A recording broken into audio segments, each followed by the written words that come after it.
The Franklin County town of Greenfield is now in its second week of a cigarette sales ban to anyone under 21. The Greenfield Board of Health is hoping the 21 age limit will go statewide. Right now, fewer than 10% of cities and towns have adopted the stricter rules. Stores selling cigarettes are fearful they'd lose business if the ban goes statewide. And they desperately buy smoking.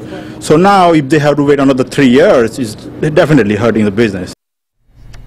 As of now, Hawaii is the only state that prohibits cigarette sales to smokers under 21.